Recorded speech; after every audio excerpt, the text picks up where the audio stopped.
Just Stop Oil is planning to field parliamentary candidates. Um, so I've just read this in the Times, and it's interesting, and I actually welcome it, and I'll explain why I welcome it.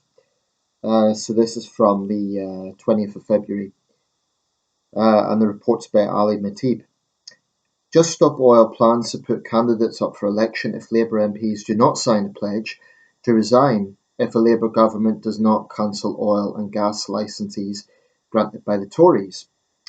In a public Zoom meeting yesterday evening, the group outlined its plans to target Labour politicians before the next general election. That'll be this year, because in all likelihood it'll be in November.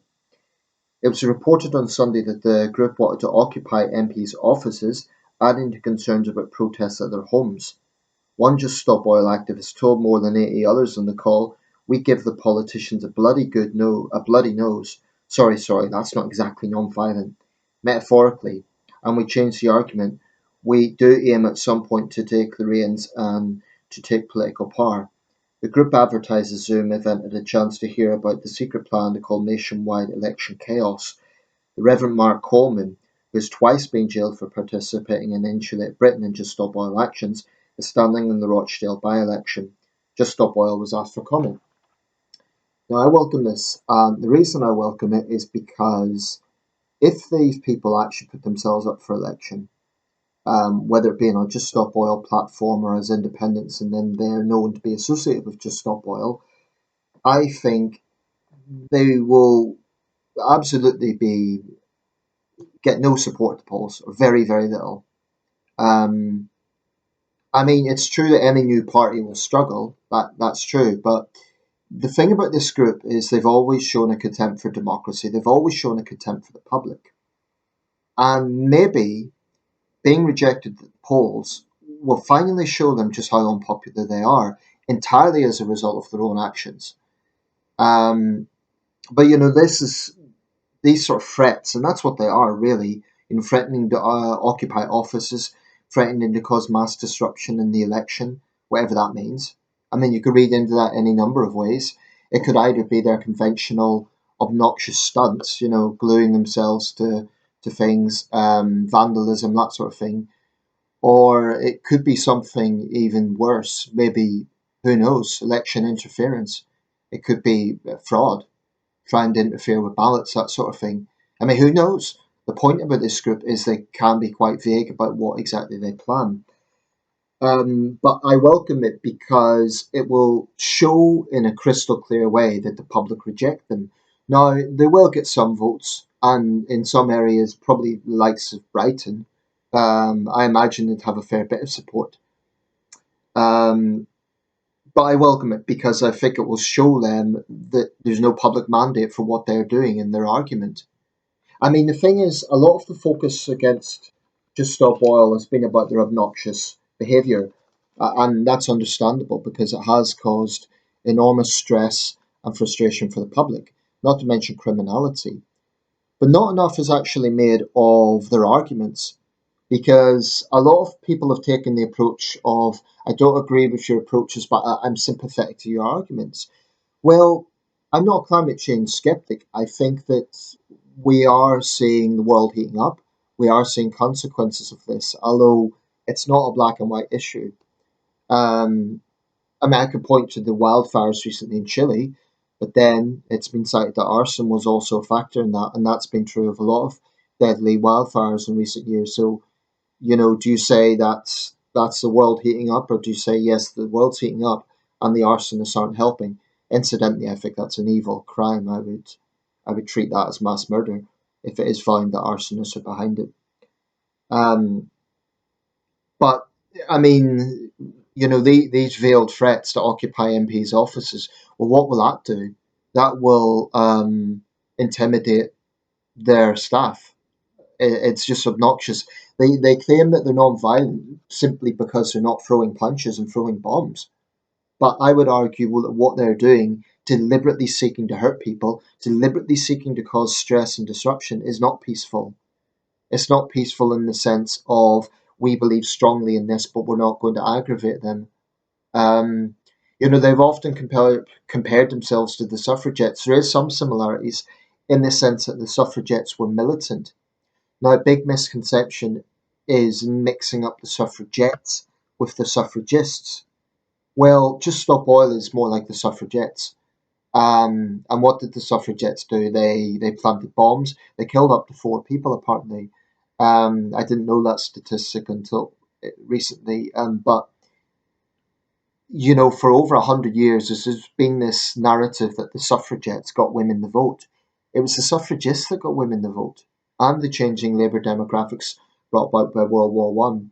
But I think when they put themselves up, it's going to be in labour-held areas. It'll be interesting to see what happens. I would be shocked if any of them get in.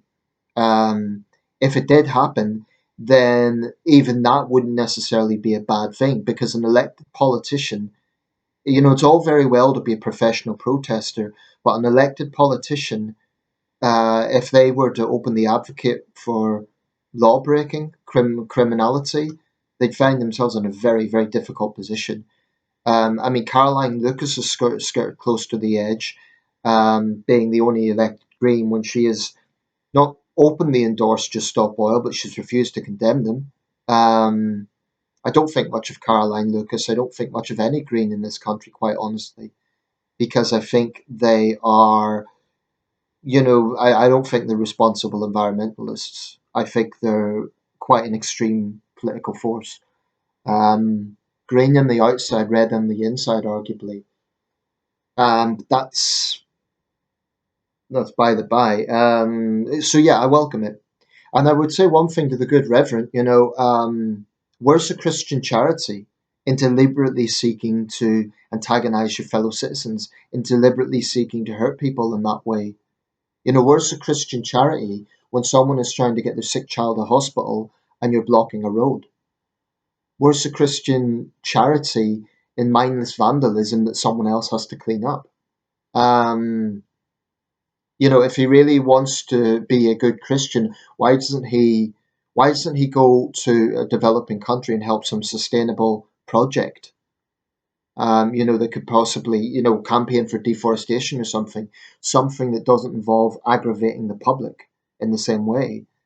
I mean, this is what is infuriating about these people. They think they alone are the torchbearers of environmentalism, that they alone have the answers, and the rest of us are just charlatans.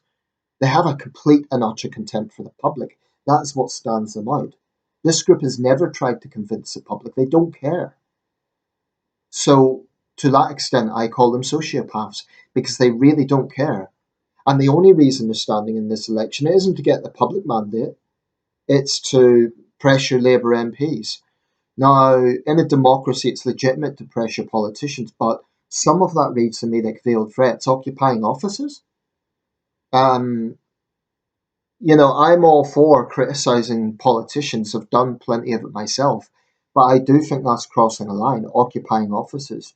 And as for the threat to go to MPs' homes, I know some of the pro-Palestinians have done that. I think that's a red line, because a politician chooses to enter public life. What about their family? What if they've got a young family and you have a mob gathering outside and they can claim that they're non-violent, but they're still unwanted, and it's still causing a nuisance, not just for the parliamentarian, but for the neighbours as well. Um, so I have a big problem with that. But I kind of hope this goes ahead. I hope they do fill candidates. And I would say if they don't, if they do U-turn and decide not to, I would say, what are you scared of? Do you know that you're going to be defeated? And they can say, well, every new party struggles, but until this lot make themselves legitimate by not breaking the law, quite frankly, and by not constantly trying to aggravate the public, then they deserve all the contempt that they get. Um, I did read about one of their, I refuse to call them protesters, one of their activists, for want of a better term, was given a long term ankle tag. And, Just Stop Oil was bleating about his human rights. Well, what about the human rights of the people they impact? This is the thing that I find so disgusting about their attitude, that they're so self absorbed. They say they're doing this for their children. What about other people's children? What about children who may well have a medical condition and they're trying to get to hospital? And I know I've argued that point numerous times, but it's not hot air. There have been cases where this is exactly what's happened. People have tried to get sick relatives and sick children to hospital, and the road was blocked off because of their tactics. It's disgusting. It shows a contempt for democracy. It shows a contempt for the public. And I'm sick and tired of them being normalized as protesters. They're criminals. Um, and that's it. I think they deserve all the contempt they get. I don't think they're decent people. I think some of them are vulnerable and brainwashed by the likes of Roger Hallam. But honestly, someone who is saying with a straight face that billions of people are going to die in a couple of years, that is not a rational person. So I'm not anti environmentalism. I'm not a climate change skeptic. I do think that when you have an increasing global population, the world's heating up, I don't think you could just dismiss these things. But I don't share the dystopian alarmism that is going on. And, it is unfortunate that it's permeating very high levels. We hear about the climate crisis, but that alarmism, it's not necessarily helping matters. Saying that billions of people will die in a few years. And I will say this, even the Intergovernmental Panel on Climate Change hasn't used that language. They haven't said, they've spoken about the climate crisis, but they haven't said billions of people are going to die in a few years.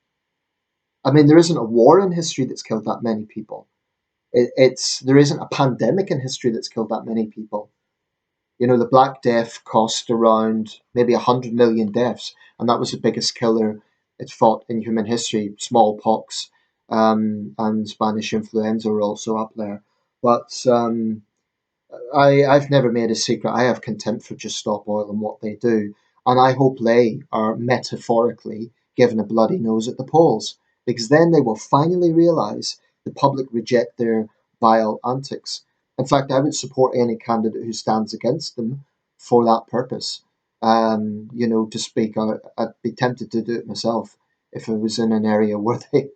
But then the thing is, if I stood as a anti Just Stop Oil candidate, I'd be a single party candidate as well. That's the thing. I think with single party protest candidates, it's, where's their stance on crime? Where's their stance on healthcare, etc. So anyway, it'll be interesting to see what happens. I am looking forward to them standing and hopefully getting robustly defeated. Their campaign's already been an absolute failure. I mean, can they point to a single success? They might say, oh, people are talking about the issues. But most of the discussion around Just Stop Oil hasn't been about climate change. It's been about their vile tactics and how best to deal with them. So they're deluded. These people are thoroughly deluded. I think they live in a bubble, that they cannot see that they have made themselves profoundly unpopular, and they just either don't care or don't see it. And both ways are a problem. But I think that journalists should stop treating them as protesters. Someone who habitually gets themselves arrested and aggravates the public is not a protester. A protester would be trying to bring attention to a cause. Well, how is vandalizing the Mona Lisa or other works of art bringing attention to climate change? So I think the media is a bit to answer for in terms of normalizing them by calling them protesters. Call them activists if you must, but protesters? No, I have a problem with that. Anyway, I wish you all the worst luck, Just Stop Oil. I hope you're defeated profoundly, and I hope you metaphorically get a bloody nose. You're obnoxious criminals. You have a contempt for the public, and the public are sick of you. So please do stand. I hope you stand in my city, and I look forward to seeing your pathetic poll results.